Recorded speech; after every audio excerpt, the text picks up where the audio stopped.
کیونکہ ایسے لوگ بھی ہوں گے جو آپ کو انصاف نہ کرنے کی طرف مائل کریں گے، کوئی لالچ دے گا، کوئی دھمکی دے گا، اور کوئی اپنی دھمکی کو کارگر ثابت کرنے کے لیے کوئی نقصان بھی پہنچائے گا۔ یہ ایک تو یہ ہے کہ اس میں ایسے بزدل آدمی کو رہنا ہی نہیں چاہیے عدلیہ میں، جسے ہر وقت اپنی جان مال کا جان اور مال کا جناب اسے آبرو کا اس کا خیال ہی اس کا دامن نہ چھوڑے اور کوئی دلیری سے وہ فیصلے ہی نہ کر سکے۔ تو لہٰذا یہ تو کام ہی دلیر لوگوں کا ہے اور ایسے لوگوں کا ہے جو جن کی ریڑھ کی ہڈی میں ٹیڑھ نہیں ہے، جو کبے نہیں ہے، اگر سیدھے نوکری کا ڈر بھی اور نوکری جانے کا ڈر بھی ہو تو، اور اگر نوکری کا ڈر بھی ہے تو پھر بھی اسے یہ نوکری چھوڑ دینی چاہیے، کیونکہ انصاف نہ کرنے کوئی آپشن نہیں ہے کسی بھی حوالے سے۔ تو ایک تو یہ بات ہمیں ذہن میں رکھنی چاہیے، ہمیں بھی اور ان لوگوں کو بھی جو اس پیشے سے وابستہ ہے۔ دوسرا اس میں ایک اہم جو اصلاحات کی جب ہم بات کرتے ہیں تو ہمیں یہ سمجھنا ہے کہ نچلی سطح پر جو ہماری جوڈیشری ہے، کیا اس کو ہم نے سہولیات دی ہیں؟ اگر آپ لاہور ہائی کورٹ یا سپریم کورٹ میں جائیں یا کسی بھی ہائی کورٹ میں جائیں تو آپ کو ڈیسنٹ جگہیں نظر آتی ہیں، آفیسز، عمارتیں صاف ستھری نظر آتی ہیں۔ لیکن عظمیٰ اگر آپ کبھی چھوٹی جوڈیشری نیچے لوور کورٹس میں جا کے دیکھیں، وہاں پر آپ کو نہ تو کہیں بیٹھنے کے لیے بینچ ہے، نہ پینے کے لیے پانی ہے، نہ جج صاحب کے لیے مناسب کوئی ماحول ہے کام کرنے کا، نہ ان کے عملے کو بٹھانے کے لیے کوئی جگہ ہے۔ مجھے ذاتی طور پر ایسے کچھ آپ تجربات کامنٹ ہوئے کرنا جہاں چاہ رہے تھے حبیب صاحب کی بات پہ۔ گزارش یہ ہے کہ یہ تو بہت ہی بچگانہ بات ہے، تحفظ فراہم کیا جائے۔ ججوں کا کیا تحفظ فراہم کیا جائے؟ جج کو بجائے خود اس کا منصب تحفظ فراہم کرتا ہے۔ دوسری بات یہ ہے کہ جو لوگ لیکن ہارون صاحب سمجھتے ہیں ججز کچھ کو دھمکیاں نفسیات تو دی پڑھتے جاتی ہیں، ہیں نا، ججز کو جان کی دھمکیاں تو دی جاتی ہیں۔ او جی دی جاتی رہیں، دھمکیوں سے کیا کسی کی موت کا وقت قبل از وقت آ سکتا ہے یا ملتوی ہو سکتا ہے۔ یہ کیا بچگانہ بات ہے اگر کسی کا ایمان ہے؟ یہ اخبار نویسوں کو کیا تحفظ حاصل ہے؟ ان کی نوکریاں بھی ہر وقت خطرے، جو انڈیپینڈنٹ اخبار، ان کی نوکریاں بھی خطرے میں ہو سکتی ہیں بعض صورتوں میں، اور بعض ادارے تحفظ دیتے ہیں، بعض نہیں دیتے، اور زندگیاں بھی ان کی خطرے میں ہوتی ہیں، اور اخبار نویس قتل بھی ہوتے رہتے ہیں، پھر اخبار نویسی چھوڑ دیں۔ اور بھائی جو آدمی یہ کہتا ہے کہ ان ربی علی کل شیء حفیظ، جو یہ بات جانتا ہے میرا رب ہر چیز کی حفاظت کرنے والا ہے، اور جو یہ جانتا ہے کہ زندگی میں جو وقت مقرر ہے موت کا، جو رات قبر میں آنی ہے اس سے پہلے نہیں آ سکتی۔ اور ججوں کی مجھے نہیں پتا تربیت کا کیا نظام ہے اور انہیں کیا پڑھایا جاتا ہے، لیکن یہ تو سادہ سی بات ہے جو ہر پڑھا لکھا آدمی سمجھتا ہے، جس نے تھوڑا بہت قرآن مجید پڑھا ہو، حدیث پڑھی ہو، تھوڑی بہت سیرت پڑھی ہو، کچھ نفسیات پڑھی ہو، کہ خوف سے کیسے نجات پائی جاتی ہے۔ یہ تو میرے جیسا آدمی بھی بتا سکتا ہے۔ ججوں کو اگر یہ بات معلوم نہیں ہے، سوائے اس شخص کے جو رزق حرام کھاتا ہے، ہر آدمی خوف سے نجات حاصل کر ایک بریک سکتا لے ہے۔ لیتے ہیں، اگر ججوں کو یہ بات معلوم نہیں ہے۔ گفتگو کے سلسلے کو آگے بڑھائیں گے۔ ویلکم بیک ناظرین۔ پاناما کیس میں عدالت کی جانب سے لمبی تاریخ دیے جانے کے بعد پاکستان تحریک انصاف نے یہ فیصلہ کیا ہے کہ وہ عوام کی عدالت میں جائے گی، اور اس حوالے سے عوامی رابطہ مہم چلانے کا فیصلہ بھی کیا گیا ہے۔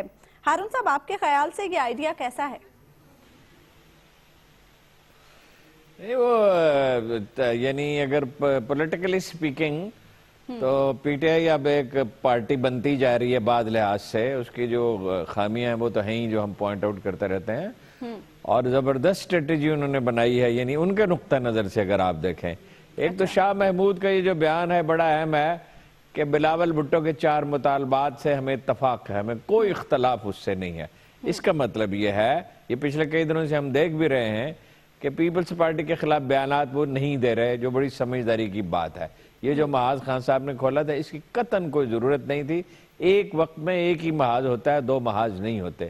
اس کا کم از کم نتیجہ یہ نکلے گا کہ خورشید شاہ کو وہ موقع نہیں ملے گا جس کی وہ ہمیشہ تلاش میں رہتے ہیں، کہ وزیر اعظم کو خوش کرنے کے لیے اس کی مذمت کریں، اور جب یہ چھیڑیں گے تو ظاہر ہے دوسرے لوگ بھی بولیں گے، اس کا جواز ہو جاتا ہے۔ خورشید شاہ کو تو خیر چھوڑیے، لیکن جو جینوئن لوگ ہیں وہ بھی بولیں گے۔ دوسرا یہ ہے کہ وہ مقدمہ بھی لڑے گی ڈٹ کے، جہاں تک مجھے نظر آ رہا ہے اب وہ یکسو ہیں اس پہ۔ کمیشن کے معاملے میں تو میں نہیں کہہ سکتا کہ بائی کاٹ کا انہیں اگر بنتا ہے اس کا فائدہ ہوگا یا نقصان ہوگا۔ فائدہ بھی ہو سکتا ہے، اس لیے کہ ایک نفسیاتی دباؤ رہے گا کمیشن پہ، اور کمیشن ظاہر ہے اپنی راہ سے نہیں ہٹ سکے گا، یہ اندیشہ اس سے ہونا بھی نہیں چاہیے۔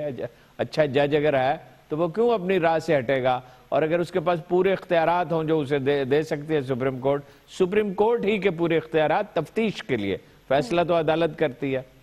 اس کا بھی فائدہ ہو سکتا ہے انہیں اور نقصان بھی ہو سکتا ہے. یہ تو بہت غور و فکر کی بات ہے. اور جو جلسے وہ کریں گے اگر اس میں نامعقولیت کا مظاہرہ نہ کریں اور یہ نہ کہیں کہ چور ہے اور ہم نے اسے پکڑ لیا, یہ بڑی فضول بات ہے. یہ صرف فیصلہ عدالت کر سکتی ہے.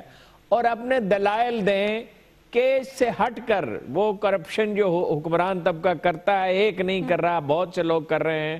یہ سی ڈی اے میں روز آج کل پوائنٹ آؤٹ کرتا ہوں 10-12 ارب روپے کا کم از کم گھپلا ہے اور اس میں بڑے بڑے پلیئر ملوث ہیں اور سب کو پتا ہے کون ملوث ہیں.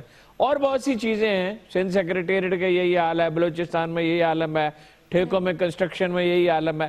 اپنی کمپین کرپشن کے خلاف بلڈ کریں اور یہ بتائیں کہ کرپشن سے ملک کو کیا نقصان پہنچتا ہے. مگر ایک سوال اور ہے جس کو جو براہ راست متعلق نہیں ہے آپ کے سوال سے, اس کا جواب کوئی نہیں دیتا. نواز شریف صاحب کو گھر بھیج دیں, پھر کیا سٹیبلٹی آ جائے گی؟ کوئی سٹیبلٹی نہیں آئے گی.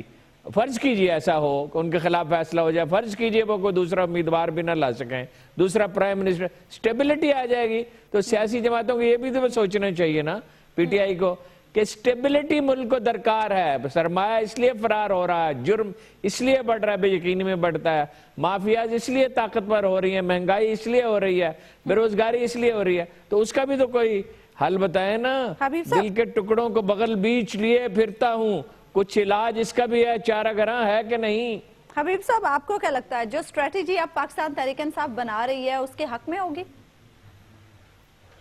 جو پاکستان تحریک انصاف جو اسٹریٹجی بنا رہی ہے وہ تو مجھے یوں لگ رہا ہے کہ جیسے باقاعدہ طور پہ ہمارے پہلے موضوع سے متعلق تھی, جو عدلیہ پر دباؤ ڈالنے کے حوالے سے ہم بات کر رہے تھے. اچھا, یہ اپنی ایکٹیویٹی کو عوامی عدالت کہنا اور خاص طور پر ایسے موقع پہ کہنا کہ جب وزیر اعظم کے خلاف ایک پٹیشنر ہے پاکستان تحریک انصاف خود, اور ججز کے بارے میں وہ ناروا کلمات کہنے سے بھی گریز نہیں کرتی اور دریغ نہیں کرتی, ایسی صورت میں اپنی جلسے کو, جلوس کو یا کسی اور چیز کو, بیٹھک کو عوامی عدالت کہہ کر دراصل یہ کیا کہنے کی کوشش کی جا رہی ہے کہ ہم آئندہ جب یہ کیس چلے گا تو اس پر دباؤ ڈالیں گے. دوسری بات یہ ہے کہ شاہ محمود قریشی صاحب کا آج بیان چھپا ہوا ہے اخبارات میں کہ وہ کہہ رہے ہیں کہ آئندہ چیف جسٹس کو جو ڈیزگنیٹ ہیں انہیں کہہ رہے ہیں کہ آپ جو نیا بینچ بنائیں تو انہی 4 ججوں کو ان میں شامل کریں جو چیف جسٹس جو جمالی صاحب کے علاوہ جو 4 ججز تھے ان کو شامل کریں. یہ کون لوگ ہوتے ہیں جی؟ دستور میں کسی صورت بھی, عثمان نعمان صاحب بات سن لیجئے اب, دستور میں کسی صورت بھی چیف جسٹس کے اس اختیار پر کوئی قدغن نہیں ہے کہ وہ کسی کیس کے حوالے سے کیسا بینچ بناتا ہے.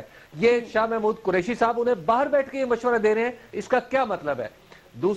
تیسرا میں آپ کو پوائنٹ عرض کروں جس پہ ہارون صاحب ابھی بات کہہ رہے تھے نا, یہ جو پیپلز پارٹی اور پی ٹی آئی کا جو آپس میں کچھ نرمی ہوئی ہے, یہ جب شاہ محمود قریشی صاحب واپس آئے تو انہوں نے خورشید شاہ صاحب کو ٹیلی فون کیا اور انہوں نے کہا کہ جناب ایسا ہے کہ کچھ آپ ہمارے درمیان جو تلخی ہے کچھ میں معافی چاہتا ہوں کیونکہ میں ایبسنٹ تھا, اور دوسری بات یہ کہ آئندہ ایسا نہیں ہوگا. تو یہ ایک باقاعدہ بائی ڈیزائن ہے اس تلخی کو کم کرنا تاکہ ہدف جو ہے وہ وزیر اعظم کو بنایا جائے. اور لاسٹلی میں عرض کروں کہ جب وزیر اعظم کے خلاف کوئی کیس کرپشن کا 1 روپے کا ہو یا 1 کروڑ کا ہو تو پھر ہمیں وزیر اعظم نہیں چاہیے.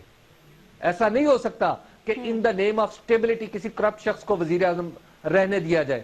بات یہ ہے کہ جو الزامات آپ لگا رہے ہیں جس شخص کرپشن کے, آپ کے الزامات ہی غلط ہیں. لیکن حبیب صاحب ابھی دبئی میں سورج مغرب سے چڑھتا ہے. حبیب صاحب سورج کے آج مغرب سے طلوع ہوا ہے دبئی میں. یہ کس قسم کی باتیں آپ کر رہے ہیں؟ وزیر اعظم کے خلاف آپ گفتگو کر رہے ہیں, تقدس مآب وزیر اعظم قائد اعظم ثانی کے خلاف. اگر کوئی دیکھیں, اول تو میں ان کے اوپر لگائے جانے والے الزامات کی بالکل آپ کو پتا ہے کہ میں سمجھتا ہوں کہ وہ الزامات فضول ہیں, اور پیناما لیکس میں وزیر اعظم کا نام ہی نہیں. یہ اب صحیح نا, لیکن اب آپ نے وہ بات کی نا جو آپ کو کہنی چاہیے. آپ رعایت کیوں دے کسی کو؟ لیکن حبیب صاحب ابھی بھائی زندگی کا کاروبار بڑا وسیع ہوتا ہے ایک حکومت مملکت کا. اس میں لا تعداد چیزیں آپ جانتے ہیں ایک وقت میں رونما ہو رہی ہوتی ہیں. تو کیس اپنی جگہ چلتا رہے اور صحیح خطوط پر چلے، کوشش ہونی چاہیے، مگر باقی کاروبار بھی تو جاری رہنا چاہیے۔ اتنی بے یقینی تو نہ پیدا کر دیا ہے۔ ابھی خود ہی آپ ارشاد فرما رہے تھے کہ یہ دونوں فریق جو چیختے ہیں تو اس سے نقصان ہوتا ہے۔ میں تو وہی بات کہہ رہا ہوں، اتنی بے یقینی پیدا نہ کر دی جائے کہ کاروبار مملکت ٹھیک نہ چلے، لوگ بھوکے مر رہے ہوں اور لوگ لٹ رہے ہوں اور لوگ برباد ہو رہے ہیں، نہ پولیس اپنا کام کرے، نہ پٹواری اپنا کام کرے، نہ دوسرے محکمے کام کریں۔ اور جیسے میں نے سی ڈی اے کی مثال دی ہے، بے یقینی میں ایک لوٹ مچی ہوئی ہے اور نوسر بازوں کا ایک گروہ وجود میں آ جائے ہر کہیں، ہم تو اس کی بات کر رہے ہیں۔ ٹھیک، ایک بریک لے لیتے ہیں ناظرین، اور بریک کے بعد ہم یہ بات تھوڑی کریں گے کہ کیوں سشما سوارج پاکستان سے اچھے تعلقات کی خواہش مند ہیں۔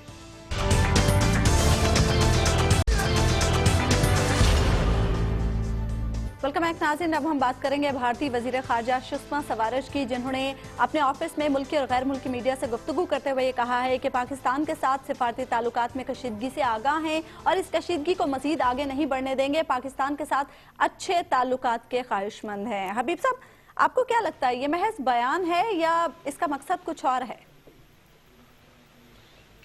عظمیٰ، اس کے پیچھے کچھ کوششیں بھی ہیں، کچھ کوششیں ایسی ہیں جو نظر آتی ہیں اور کچھ کوششیں ایسی ہیں جو نظر نہیں آتی۔ جو نظر آ رہی ہیں کوششیں، وہ آپ نے دیکھا کہ جس طرح سرتاج عزیز صاحب تمام تر مخالفت کے باوجود امرتسر گئے اور امرتسر میں انہوں نے ایک اپنی، آپ یوں کہیے کہ امرتسر میں جا کے انہوں نے وہ چیز گوارا کی جو کسی بھی صورت میں گوارا نہیں کرنی چاہیے تھی۔ تو ان کے رویے نے پوری دنیا کے سامنے بھارت کو بے نقاب کیا ہے کہ ہم تو مذاکرات کے لیے نہ صرف اپنے قدم بڑھاتے ہیں بلکہ کسی بھی حد تک جانے کے لیے تیار ہیں۔ اٹس انڈیا جو یہ پرابلم پیدا کر رہا ہے۔ دوسرا اس کا ایک حصہ ہے جو بیک سٹیج پہ چل رہا ہے، بیک اینڈ ڈپلومیسی بھی کچھ ہوئی ہے اس پچھلے کچھ عرصے میں، جس میں بتایا گیا ہے، آپ اس کو بیک اینڈ ڈپلومیسی تو نہیں کہہ سکتے، آپ اس کو فارمل چینلز بھی اس میں کسی حد تک حصہ بنے ہیں۔ مثال کے طور پہ آپ کو یاد ہوگا کہ ہمارے ڈی جی ایم او نے ان کے ڈی جی ایم او کو فون کیا تھا ایل او سی کے حوالے سے۔ یہ اس دن سے معاملات جو ہیں وہ پھر نیچے آنا شروع ہو گئے، کیونکہ یہاں سے بھی فوجی سطح پر بھی رابطے ہو گئے اور پھر جو بیک چینل کے جو لوگ تھے وہ بھی متحرک ہوئے اور انہوں نے ایک معاملے کو کول ڈاؤن کرنے میں اپنا کردار ادا کیا۔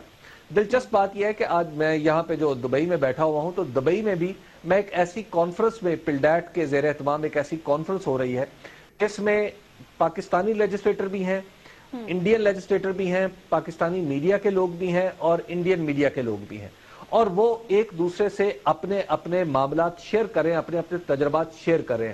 مانی شنکر آئر آئے ہیں اس طرف سے اور ہماری طرف سے جاوید جبار صاحب ہیں۔ تو جو یہاں پر بھی ایک آپ یوں سمجھیے کہ ایک پیپل ٹو پیپل ڈپلومیسی جو ہے اس کے دروازے، اس کے راستے بھی کھولے جا رہے ہیں، اور یہاں پہ آ کے ہمیں بھی سمجھ آ رہا ہے کہ بھارت اگرچہ، یعنی بھارت میں جو دوستی کا جو دروازہ بند ہوتا ہوا نظر آتا تھا ہمیں مودی کی صورت میں، ایسی صورت نہیں ہے۔ مودی صاحب جب آئے ہیں انہوں نے نو ڈاؤٹ ان کے ریٹرکس الگ ہیں، انہوں نے ریٹرکس کے ساتھ ساتھ کچھ پالیسیوں میں بھی شفٹ لانے کی کوشش کی ہے، لیکن بھارت مکمل طور پر ایسا نہیں ہوا کہ وہ پاکستان سے لڑنے مرنے کے لیے تیار ہو جائے، اور اسی طرح پاکستان کے لوگ ہیں۔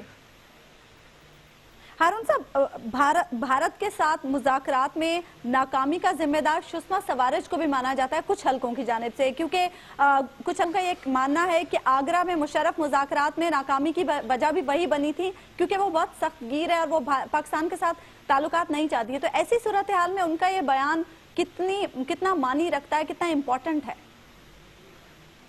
بالکل بے معنی ہے، بے سروپا ہے، اس میں کوئی معنی طلع۔ ایک دن کی کانفرنس میں ان کا دل نرم ہو گیا کہ وہ لڑنا مرنا نہیں چاہتے اور پاکستان کو تباہ کرنا نہیں چاہتے۔ ان کی بالکل طے شدہ پالیسی ہے، نہ ہمارے دانشور سمجھ رہے ہیں، ان کی میجورٹی نہ پولیٹیکل پارٹی سمجھ رہی ہیں، پاکستان کو انتہائی کمزور کرنا، سکم اور بھوٹان اگر نہیں تو زیادہ زیادہ بنگلہ دیش ہو، اس کے لیے ساری دنیا میں وہ مہم چلا رہے ہیں، سرحدوں کو وہ گرم رکھتے ہیں، تخریب کاری وہ کرتے ہیں۔ این ڈی ایس کے ساتھ ان کا معاملہ کیا ہے؟ اشرف غنی کو کس لیے گود میں اٹھا رکھا ہے؟ اسی لیے اٹھا رکھا ہے۔ کراچی میں قتل و غارت کس لیے ہوتی رہی ہے؟ اب اس میں کوئی شبہ ہے کہ اس کے پیچھے انڈیا تھا؟ الطاف حسین کے پیچھے کون تھا؟ اور امریکہ اس سے چشم پوشی کرتا ہے، دانستہ چشم پوشی کرتا ہے۔ امریکیوں کو معلوم ہے کہ دہشت گردی پاکستان میں کون کرتا ہے، انہیں الطاف حسین کا سارا قصہ بھی معلوم تھا۔ CIA کو اور اور سندھ میں جو بعض علیحدگی پسند عناصر ہیں جن کی وجہ سے سنتا کوئی نہیں ہے، وزیر آئی کوئی نہیں ہے، بلوچستان کے لوگ کہاں تھے جو جنہیں $1 ملین انڈیا دیتا ہے دونوں کو؟ افغانستان میں تھے نا، وہیں تھے نا فراریوں کے کیمپ۔ یہ کیا بات ہے جی کہ وہ امن چاہتے؟ انڈین اسٹیبلشمنٹ امن نہیں چاہتی۔ ہاں وہاں کچھ لوگ ایسے ہو سکتے ہیں جو امن چاہتے ہوں، جو یہ سمجھتے ہوں کہ اگر یہ خطہ جنگ کی لپیٹ میں آئے گا اور پاکستان کو تباہ کرنے کی کوئی بھی کوشش انشاءاللہ ناکام رہے گی۔ پاکستان اب وہ پاکستان نہیں ہے، یہ ایٹمی پاکستان ہے، اس پر کے پاس اسٹیٹ آف آرٹ میزائل ہیں، وار ہارڈنڈ آرمی ہے، قوم ڈٹرمنڈ ہے اپنا دفاع کرنے کے لیے۔ سب سے اہم بات یہ ہے کہ انڈیا نے پاکستان میں راستے بنا لیے ہیں، ہزاروں خاندانوں کے ساتھ رابطہ ہے، اخبار نویسوں کے ساتھ رابطہ ہے، دانشوروں کے ساتھ رابطہ ہے، یا ان کے ٹاؤٹ ہیں جو یہ کہتے ہیں کہ آئی ایس آئی بیرون ملک کارروائی کرتی ہے، راہ نہیں کرتی۔ یہاں ان کے ایجنٹ ہیں جو انگریزی اخباروں میں لکھتے ہیں۔ میں آپ کو ایک نہیں، دو نہیں، سینکڑوں ایسے مضمون دکھا سکتا ہوں۔ یہ جب سے کمان کی تبدیلی ہوئی ہے مینڈکوں کی طرف پھدک رہے ہیں اور ٹیسٹ کر رہے ہیں کہ آرمی کیا کہتی ہے۔ بلوچستان میں انسانی حقوق بہت شدت سے یاد آنے لگے۔ بات یہ ہے کہ اپنے دشمن کو پہچاننا چاہیے، اس کے عزائم کا ادراک کرنا چاہیے۔ البتہ جو امن پسند لوگ ہیں انڈیا میں آف کورس ہیں، بہت سارے ہیں، ان کے ساتھ رابطہ بھی ہونا چاہیے، کانفرنسیں بھی ہونی چاہیے، مشورے بھی ہونے چاہیے، تبادلہ خیالات بھی ہونے چاہیے۔ حبیب صاحب، بے شک بھارت کے ساتھ دشمنی اپنی جگہ، لیکن بہت سارے مسائل ایسے ہیں جن کا حل جو ہے وہ مذاکرات کے علاوہ کچھ بھی نہیں ہے۔ دیکھیے جی، مجھے تو یہ منطق ہی سمجھ نہیں آ رہی ہارون صاحب کی کہ ہارون صاحب کہہ رہے ہیں کہ یہاں پر ہزاروں لوگوں سے انہوں نے رابطہ کر لیا ہے، ان کے ایجنٹ اخبارات میں گھسے ہوئے ہیں، ان کے کہنے پہ مضامین لکھتے ہیں۔ ہارون صاحب، کیا امن کی بات کرنا، اپنے پڑوسیوں کے ساتھ ٹھیک رہنے کی خواہش کا اظہار کرنا، کیا یہ کمزوری اور ایجنٹی ہے آپ کی لغت میں؟ کیا اس طرح ہم آپ میری بات سمجھ رہے ہیں؟ آپ میری بات سمجھ رہے ہیں، سمجھنا چاہتے نہیں ہیں۔ آپ واپس تشریف لائیے، میں آپ کو 2-3 انگریزی اخباروں میں چھپے ہوئے وہ مضامین دکھا دوں گا جو پاکستان کے خلاف بالکل ایسی چارج شیٹ ہے جیسی کہ انڈین اخبار میں ہو سکتی ہے۔ چارج شیٹ کیا جاتا ہے پاکستان کو۔ بدامنی کا الطاف حسین نے کہا نہیں پاکستان کینسر ہے اور ناسور ہے اور دہشت گردی کا گڑھ ہے، کہا نہیں؟ اس کے چیلے چانٹے جو 20 سال اس کے ساتھ رہے وہ کیا کہتے ہیں؟ میں آپ کو اخبار نویسوں کی فہرست دے سکتا ہوں۔ ایک منٹ ایسے نہ کریں، میں آپ کو اخبار نویسوں کی فہرست دے سکتا ہوں۔ نہیں، بات سنیں، ایسے نہ کریں، مجھے مکمل کرنے دیں، مکمل کرنے دیں پھر جواب دیں۔ نہیں، ایسے نہ کریں، اس کا مطلب یہ آپ کے پاس کوئی دلیل نہیں ہے، آپ مجھے بات کرنے نہیں دے رہے۔ جی ہارون صاحب، بات یہ ہے میں آپ کو فہرست دے سکتا ہوں ان اخبار نویسوں کی جن کی بیرون ملک جائیدادیں ہیں اور اس کا کوئی جواب وہ مہیا نہیں کر سکتے۔ جی حبیب صاحب، وقت ختم ہو رہا ہے، کنکلوڈ کر دیں۔ دیکھیے جی، میں تو اس منطق کو ماننے کے لیے تیار نہیں ہوں۔ ہمیں امن کا راستہ نہیں چھوڑنا، کسی صورت نہیں چھوڑنا۔ آپ نام سننا چاہتے ہیں ان اخبار نویسوں کے جن کو انکم ٹیکس کے نوٹس دیے گئے ہیں، جن کی بیرون ملک جائیدادیں ہیں؟ نام سننا چاہتے ہیں، میں بتا دوں۔ یہ آپ چاہتے ہیں؟ آنے والا وقت بتائے گا۔ پروگرام کا وقت ناظرین ختم ہو، آپ سے ملاقات ہوگی انشاءاللہ اگلے ہفتے اللہ نے کے بعد۔